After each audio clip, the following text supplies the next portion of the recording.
Year 1513. You are an Ottoman admiral in Constantinople. The light of the oil lamps illuminates a gazelle skin parchment stretched out in front of you. For months, you've gathered reports from Spanish, Portuguese, and Arab sailors, along with fragments of ancient maps that survived in forgotten archives. Now, as you step back from the table, you see the result.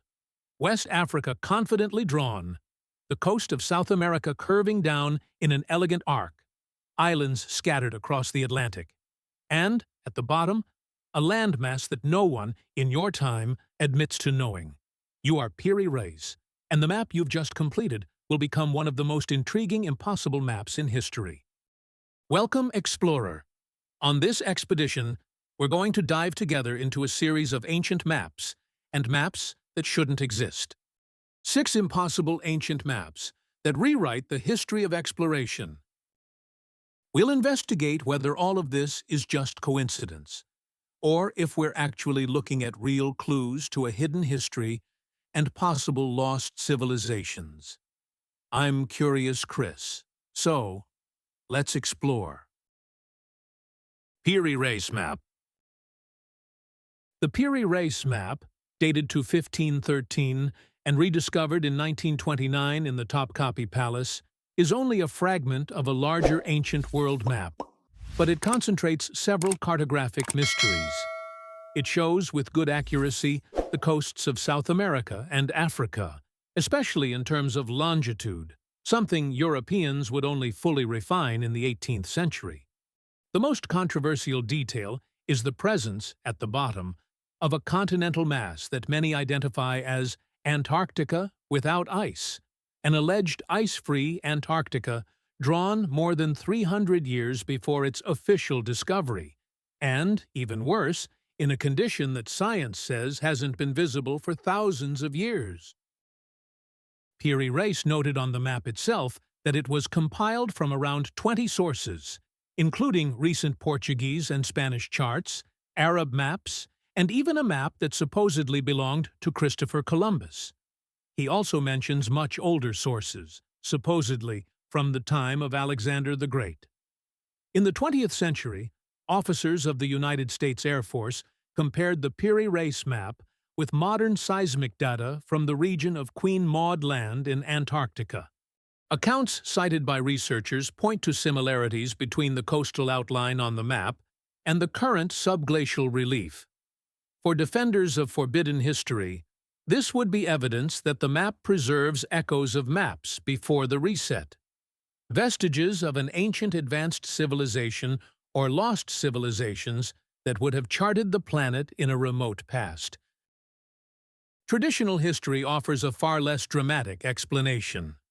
For the dominant academic view, this supposed Antarctica without ice is merely a distorted extension of South America, the result of projection errors and an attempt to close off the unknown southern space with imagined land. Any resemblance to an ice-free Antarctica, they argue, would be coincidence and data cherry-picking. Enthusiasts of forbidden maps highlight lines that seem to match and ignore those that don't. The good accuracy of South America would be explained by Piri Reis's access to the best Portuguese charts of the time, guarded as state secrets.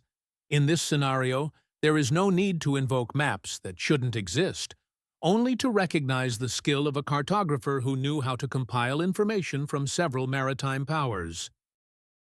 Even so, some questions remain hard to sweep under the rug. If everything is just distortion, why do certain stretches of the lower coastline seem to line up so well with the outline of modern subglacial relief? How could an Ottoman admiral, who never sailed to South America, have access to longitude data that Europeans themselves were still struggling to calculate consistently? And, most importantly, if Piri Reis really used around 20 sources, where are those original charts? If they were merely copies of Portuguese and Spanish material, why does no other known European map reproduce exactly the same configuration? On its own, the Piri Reis map would already be a striking case of historical anomalies and mysterious maps. But it becomes even more intriguing when we discover that, just a few decades later, a French mathematician would draw another world map that seems to show the same impossible continent in much greater detail. That is the Oronteus Finaeus Map, the next chapter in this sequence of unexplained cartography. Oronteus Finaeus Map. Paris, 1531. You are the royal mathematician of Francis I, King of France. Your name is Oronce Fine, Latinized as Oronteus Finaeus. In front of you is not a simple portolan chart, but a bold ancient world map in the shape of a heart, an elegant projection that splits the globe into two lobes. Europe, Africa, and Asia are laid out in proportions familiar to the Renaissance eye. But it's at the bottom of the sheet that the real shock appears. A vast continent occupies the far south of the world, full of mountains, rivers, and bays. It is drawn not as a vague guess, but with defined contours, jagged coasts, and internal hydrography. At a time when the known world was still being expanded by Europeans, this drawing turns your work into one of the most impressive maps that shouldn't exist. The Oronteus Finaeus Map stands out for one specific reason. The southern landmass looks far too much like Antarctica. Not just in position, centered on the South Pole, but in shape and proportion. The approximate width of the continent on the map is something around 6,000 kilometers. Real Antarctica measures about 5,500 kilometers across. For a 16th-century scholar supposedly working with a hypothetical terra incognita, this approximation is uncomfortably good. Even more intriguing, the shape of the coasts suggests bays and peninsulas that resemble regions such as the Ross Sea and parts of the East Antarctic coast. Instead of a generic block of land, Oronteus's representation seems to fit too well with the outline of the real continent, which, for many, places this map squarely in the category of impossible maps and cartographic mysteries. But the map goes beyond the outer contour. Oronteus Fine drew mountain ranges cutting across the interior of this continent in a way similar to the great transantarctic ranges that we now know divide Antarctica into eastern and western portions. He traced rivers flowing from these mountains toward the sea, as if he were representing drainage patterns of a territory free of ice. A true Antarctica without ice. 20th-century studies, after seismic surveys in 1957 and 1958, revealed subglacial valleys and ancient river basins beneath the ice sheet, in positions that some specialists considered disturbingly close to what appears on the Oronteus Finaeus Map. For researchers sympathetic to forbidden history, this map would be a cartographic echo of an earlier world, perhaps preserved in forbidden maps inherited from lost civilizations or from an ancient advanced civilization that might have mapped the planet before the last great glaciation. The conventional explanation, however, is more pragmatic. Historians argue that Oronteus Fine merely refined the tradition of terra australis incognita, a great southern landmass hypothesized by the ancient Greeks to balance the lands in the northern hemisphere. According to this view, what we see is not an ice-free Antarctica, but a theoretical exercise.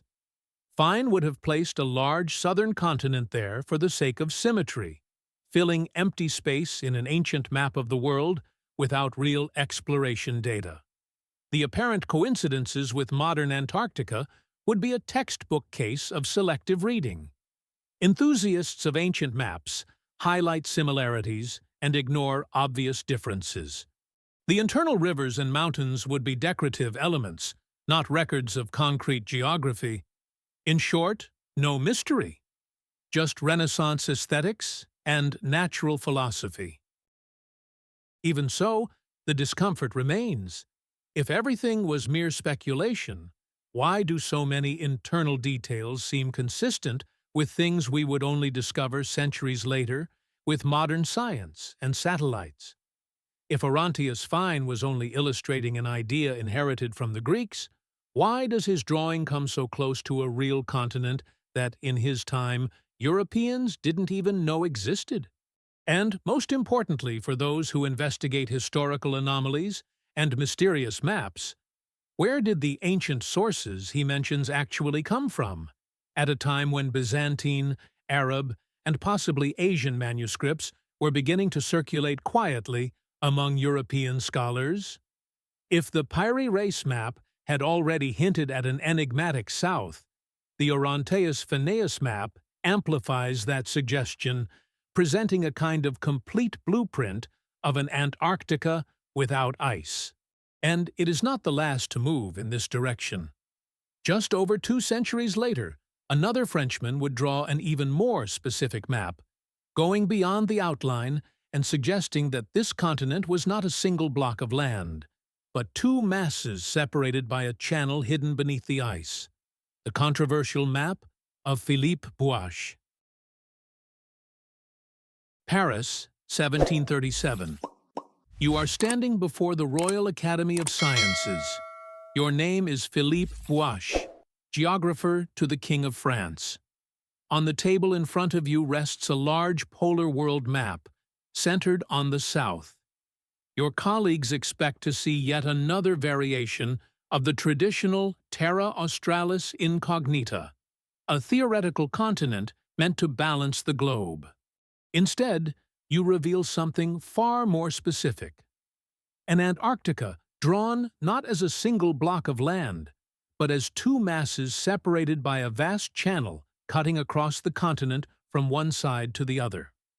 By 18th century standards, in an age full of geographical speculation, this would already be bold. In light of what science would discover 2 centuries later, your map would become one of the most unsettling maps that shouldn't exist. Buache's map, published in 1737, shows an Antarctica divided into 2 large land masses, connected by islands and separated by an inland sea stretching from the region now known as the Weddell Sea to the Ross Sea. In other words, it suggests that, beneath the ice, the continent is not solid, but broken up. Something that would only be confirmed hundreds of years later by seismic surveys and studies of the underlying bedrock. In modern maps based on geophysical data, such as the BedMap 2 project, we see that much of West Antarctica lies on crust below sea level, forming a kind of connected basin, while East Antarctica is a more elevated block. Buache's concept anticipates this division in an uncomfortably similar way, which places it alongside the Oronteus Finaeus Map and the Piri Reis Map in the pantheon of impossible maps associated with a possible Antarctica without ice. Buache was no mystical dreamer. He was a member of the Academy of Sciences, known for developing theories about ocean currents, hydrography, and submarine structure. In his defense, he claimed that his Antarctic map was derived from ancient sources, combined with principles of physical geography and the symmetry of continental masses. Some supporters of forbidden history argue that Buache may have had access to forbidden maps preserved in secret Portuguese or Spanish archives, possibly based on data inherited from an ancient advanced civilization, or from lost civilizations that might have mapped an ice-free Antarctica. The idea is that a set of ancient maps, transmitted and recombined over the centuries, eventually reached the hands of European scholars like him, serving as the basis for these strangely accurate representations of the far south. Traditional historians offer a very different reading. For the dominant academic view, Buache's map is an exercise in theoretical extrapolation. If the Arctic has inland seas, archipelagos, and complex passages, why couldn't the South Pole be similar? Buache would have applied principles of symmetry and hydrography, imagining channels that would facilitate global ocean circulation. The fact that some of his guesses resemble modern discoveries would, from this perspective, be the result of coincidence and our human tendency to spotlight hits and forget misses. After all, several other parts of Buache's map are far from accurate, an argument used to dismiss the idea of maps before the reset, or of a secret network of forbidden maps with advanced geophysical data. In short, these would be apparent historical anomalies, not real ones. Even so, the uncomfortable question remains. Why does Buache's guess about two land masses separated by a submerged channel align so closely with the reality revealed by seismic surveys almost 220 years later? Was it just a lucky projection based on general principles? Or was there something more behind his ancient sources? And if we place Buache's map side by side with the Oronteus Finaeus Map and the Piri Reis Map, all of them suggesting, each in its own way, an Antarctica without ice, the impression of a pattern becomes hard to ignore. 3 maps, 3 eras, 3 different authors, all pointing to an enigmatic southern continent that would only be officially explored much later. If these 3 cases are enough to unsettle anyone who studies ancient maps and mysterious maps, the situation becomes even stranger when we realize that, on the other side of the globe, an Ottoman cartographer in the 16th century seemed to master details of the Pacific that Europeans themselves would take centuries to refine. That is the next chapter in our cartographic mysteries, the enigmatic map of Ahmed and its impossibly accurate coastlines of the world's largest ocean. Ahmed Map.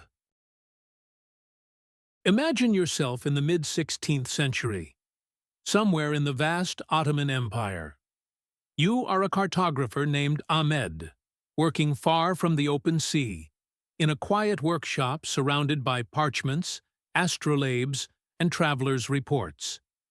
The ocean that dominates your map is not the Mediterranean or the Black Sea, where the Ottoman Navy actually operates, but the largest ocean on the planet, the Pacific. In front of you, you draw the west coast of the Americas, from the region we now call Alaska down to Chile, and, on the other side, the east coast of Asia, with China, Japan, and archipelagos scattered between both shores. It is 1559. Europeans have barely begun to probe the Pacific, and the Ottoman Empire doesn't even have a fleet in that ocean. Even so, your work will give rise to one of the most intriguing mysterious maps and cartographic mysteries ever found in the archives of Istanbul. The Ahmed map, dated 1559 and kept in the library of Topkapi Palace, lay forgotten for centuries until it was rediscovered by modern researchers interested in Ottoman ancient maps. What makes it so disturbing is the level of detail with which it depicts the Pacific. It shows the western coasts of North and South America with a degree of precision and longitudinal coherence that Europeans themselves would only achieve after the 18th century, when the longitude problem really began to be solved with marine chronometers. Regions such as the California Peninsula and the area of present-day Alaska appear sketched in ways that resemble later Spanish and Russian charts. On the other side of the ocean, the outline of Japan, China, and Southeast Asia is surprisingly solid and correct. At a time when the Pacific had only recently been crossed by expeditions like Magellan's, Ahmed's map looks like a leap ahead, almost as if it were one of those maps that shouldn't exist. The standard explanation offered by historians is that Ahmed compiled his map from European sources, mainly Portuguese and Spanish, obtained through espionage, trade, and the capture of ships. The Ottoman Empire maintained sophisticated information networks, and the Portuguese were famous for treating their nautical charts as state secrets. Thus, according to the traditional view, the Ahmed map would be a great mosaic of stolen data, reorganized in an Ottoman style. This alone would make it an impressive example of cartographic synthesis, but still within expectations, with no need to invoke forbidden maps or maps before the reset. The apparent anticipations of details would, in this scenario, result from an overly optimistic reading of the map's accuracy and from the tendency to ignore errors and exaggerate the hits.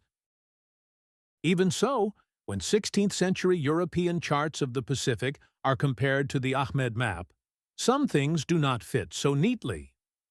Many stretches of coastline that he draws, especially in North America, would only begin to appear more clearly in Spanish and Russian maps from the 17th and 18th centuries. The relative longitude between continents, something critical for any ancient world map involving the Pacific, seems better resolved in Ahmed than in several contemporary European maps. How could an Ottoman cartographer, with no fleet of his own in that ocean, achieve this kind of coherence? For those who investigate forbidden history and historical anomalies, this raises the possibility that Ahmed not only used recent European maps, but also older fragments, perhaps preserved in earlier layers of transmission, legacies of lost civilizations or of forgotten navigation traditions. This hypothesis leads to uncomfortable questions. What if part of the cartographic knowledge about the Pacific did not arise with the so-called Age of Discovery, but was rediscovered? What if the Portuguese, Spaniards, and even the Chinese had access to ancient maps, or to a kind of Piri Reis Map of the Pacific, derived from a much older common source? The Ahmed map, taken on its own, would already be a fine example of unexplained cartography produced outside the European core. But, just as we saw with Antarctica in the maps of Piri Reis, Oronteus Finaeus, and Buache, it gains another dimension when placed alongside other pieces that suggest the world was known, at least in part, long before the official version. And that feeling becomes even stronger when we look at early 16th century Europe, where a German cartographer dared to draw an entire ocean that, officially, did not yet exist, the Pacific, separating America from Asia, in the famous map of Martin Waldseemüller. It is 1507, in the small town of Saint-Dié in the Holy Roman Empire. You are Martin Waldseemüller, a cartographer working on a large wall world map. On the table in front of you lie a mixture of Ptolemy's texts, accounts from Columbus and Amerigo Vespucci, and fresh news from Portuguese and Spanish voyages. By bringing everything together, you make decisions no one had made before. You clearly separate the new lands from Asia, you name the southern continent America, and you draw, between these lands and the far east of Asia, a huge ocean. This ocean, which we now call the Pacific, has not yet been officially seen by any European. Even so, it occupies a vast area on your map, turning it into one of the most intriguing maps that shouldn't exist in Renaissance cartography. Waldseemüller's map became famous for being the first to use the name America, but for those who study mysterious maps, there is another crucial detail. It shows South America as a separate continent, with a relatively defined west coast, washed by an ocean distinct from Asia. Only in 1513, 6 years after the publication of this map, would Balboa cross the Isthmus of Panama and see the South Sea for the first time.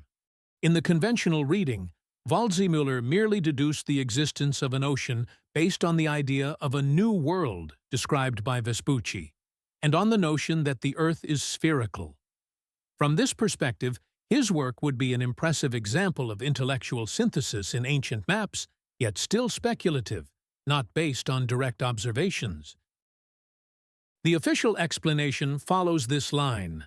The Great Ocean on the 1507 map would be a logical hypothesis, not empirical data. The outline of the Pacific and of the South American West Coast would be a space-filling device, an exercise in geographical imagination. The errors and distortions present in other parts of the map would reinforce that this is not a forbidden map, but a bold step taken within the limitations of its time. Even so, when some general proportions are compared, the clear separation between America and Asia, the approximate width of the ocean, with later maps, the coincidence makes researchers who explore historical anomalies and unexplained cartography uneasy. There is, however, a less comfortable hypothesis that Waldseemüller may have had indirect access to Portuguese or Spanish charts that already hinted, in a preliminary way, at the existence of a great sea on the other side of the new lands. Portugal and Spain treated their charts as strategic secrets, and it is not unreasonable to suppose that some information may have leaked in fragments to German scholars. If some sketch of the South American Pacific coast was circulating in restricted circles, the 1507 map would cease to be mere speculation and would move closer to something like forbidden history. Real knowledge, but not officially acknowledged. That would place Waldseemüller's work within a possible chain of transmission of ancient maps, where old and recent layers mix in opaque ways. One detail fuels the mystery even further. In later maps, Waldseemüller backs away from some of his original choices, softening the separation between America and Asia, and dropping the prominent use of America for a while, as if he had been pressured to align himself with a more conservative narrative. Was this just scholarly caution, or a sign that his first map revealed too much, too early? Did he disclose information that was supposed to remain restricted? On its own, the 1507 map is already a strong candidate for the category of maps that shouldn't exist. But it gains another dimension when we place it alongside a large circular map made a few decades later by a Venetian monk who claimed to bring together very ancient sources and described voyages around Africa long before the official date. That is the universe of Fra Mauro. Now we are in the 15th century, in a monastery on the island of Murano, near Venice. You are Fra Mauro, a Camaldolese monk and professional cartographer, surrounded by Arabic manuscripts, reports from Venetian merchants, and copies of classical authors of the time. In front of you is a huge disk, more than 2 meters in diameter, on which you are drawing the world. Unlike many medieval ancient maps, yours is not symbolic. It is a serious attempt to bring together everything that is known about the globe. And you make a choice that already shocks your contemporaries. You rotate the world. Instead of putting north at the top, you put south there. Anyone looking at your map sees Africa at the top and Europe upside down. More than a whim, this rotation signals another bold step. You suggest that someone has already sailed all the way around Africa, decades before the Portuguese received the official credit.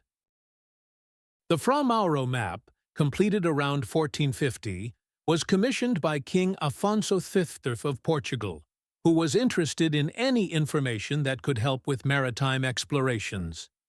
The map shows, in remarkable detail, the Indian Ocean, India, Sri Lanka, parts of East Asia, and, above all, an Africa whose outline extends far beyond what Europeans, in theory, knew at the time. In one of the texts written directly on the map, Fra Mauro describes the account of an Indian ship that supposedly left the Persian Gulf, rounded Africa to the south, and returned via the Atlantic around 1420.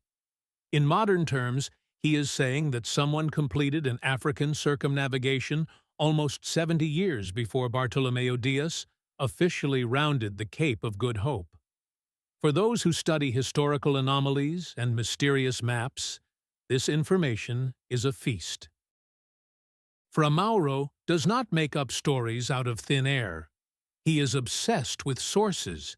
He fills his map with small notes citing ancients, like Ptolemy, moderns, like Marco Polo, and trustworthy reports from merchants and sailors. His ancient world map combines classical geography, Islamic knowledge, and recent news brought by Venetians who trade with the East. Africa, in particular, clearly extends to the south, with the Indian Ocean open, not closed off as an inland sea, as in many earlier maps. This indicates that Fra Mauro had access to Arab and possibly Indian information, which already recognized the connection between the Indian Ocean and the Atlantic Ocean. For some researchers, this map is evidence of a transmission of knowledge that the Eurocentric narrative tends to downplay. The 15th century world was more interconnected than we imagine today, and part of that web was erased from the official story, feeding what we now call forbidden history. The dominant academic view sees the Fra Mauro map as the pinnacle of medieval cartography, but still within the expected limits.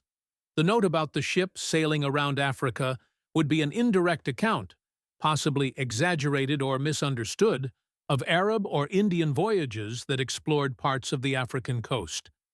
The relatively accurate shape of Africa and the open Indian Ocean would reflect Islamic nautical knowledge, not forbidden maps from an ancient advanced civilization. South at the top would simply be the adoption of Arabic conventions, since their maps often oriented the world that way. From this perspective, there is no need to invoke maps that shouldn't exist. Fra Mauro would simply have done an excellent job of compiling what was already circulating in trade and knowledge networks, often hidden, that linked Venice to the Islamic and Asian worlds. Even accepting this explanation, Fra Mauro's map continues to raise uncomfortable questions. If Arab and Indian merchants already grasped, in practice, the idea of sailing around Africa, why did this knowledge take so long to appear in the European narrative? Why is African circumnavigation credited almost exclusively to later Portuguese voyages, as if no one else had gotten there before? And if a king of Portugal commissioned this ancient map from a Venetian monk precisely to take advantage of that information, to what extent did Portuguese explorers really start from zero? When we look at the set of maps we've explored, the Piri Reis Map, the Oronteus Finaeus Map, Buache's map, Ahmed's map, Waldseemüller's map, and now Fra Mauro's, we see a pattern. Fragments of a world that seems better known than the official version suggests, scattered across different eras and cultures. Together, these maps that shouldn't exist form a mosaic of unexplained cartography that points to something larger. The possibility that our timeline of discoveries is incomplete, and that fragments of a much older global knowledge have survived in ancient maps, hidden for centuries in libraries, monasteries, and palace archives. Now, I want to hear from you. Which of these maps messed with your head the most? Drop it here in the comments. Which map surprised you the most? And which one you think is just coincidence or an exaggeration of forbidden history? If you enjoyed this journey, don't forget to like the video, subscribe to the channel, and turn on notifications so you don't miss the next mystery. Because the deeper we go, the stranger and more revealing history becomes. This is Curious Chris. See you on the next expedition.